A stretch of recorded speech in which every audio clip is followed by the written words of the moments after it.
for a third consecutive year, James Madison is your CAA Women's Lacrosse Champions. That is Scott Sudikoff with the call at the Women's CAA Championship last spring, where James Madison easily defeated Hofstra with a score of 13-3. Welcome back. We continue our CAA previews this evening, taking a look at those reigning Women's Conference champs.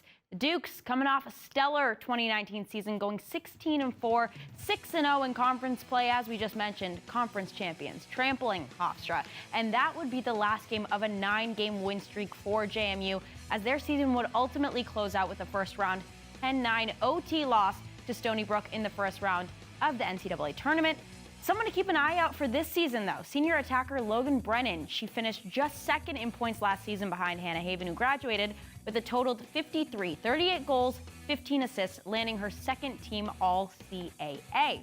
And we can't forget about the woman in charge of it all, Shelley Klaes-Bawcombe, who is in her 13th season at JMU, leading her team to a national championship back in 2018. And that was just one of 8 NCAA championship appearances under Klaes-Bawcombe, making her the all-time winningest coach in JMU lacrosse history. Travis is with Coach and Logan Brennan now. And so we have head coach Shelley Klaes-Bawcombe and Logan Brennan joining us now. Guys, what's it feel like to be back here and underway for practice here for the 2020 season? I mean, for me, it's been incredible. You know, it's so exciting. It's a whole new JMU squad. We just finished our second practice. And it's just such a exciting time of the year. Yeah, it feels really good to be back into things after the fall. I think we've really made a lot of progress with our team. So to get back at it and to start off where we left off is exciting. Logan, as a senior, what do you take away from what you learned your first 3 years on campus and trying to put a cap on this thing and putting your own stamp on the JMU program? Right.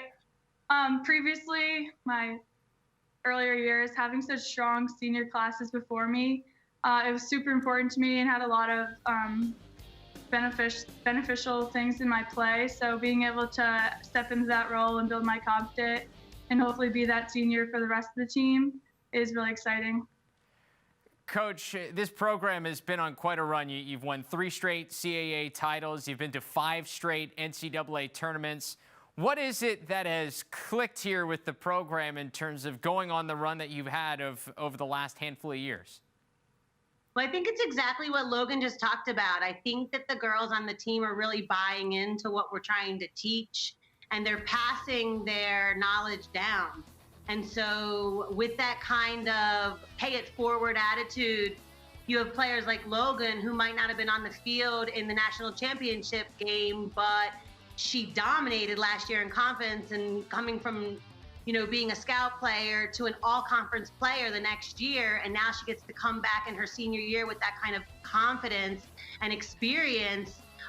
We're not really seeing our program let down any particular year, and we're finding a tremendous amount of development within the program. It's really exciting.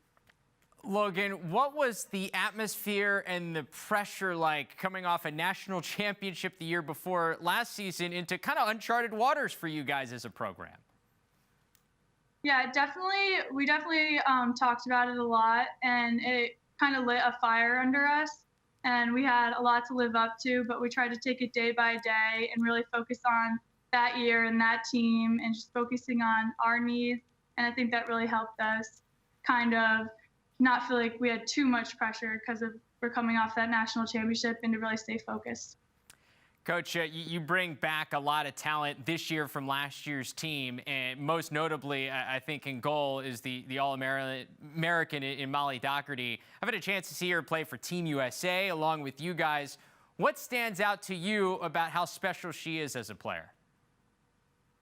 Well, she's always had confidence. I think that's something that I drew to right away, and I think that she's learning how to have that confidence flow through her teammates. It was just something that she carried before, but now she's able to influence the people around her. She has a tremendous amount of respect within this program, so people are listening to her, and she can, it's almost like less is more. She doesn't have to try so hard to get her message across. And I think that it's basically because her play is so solid. She's so consistent.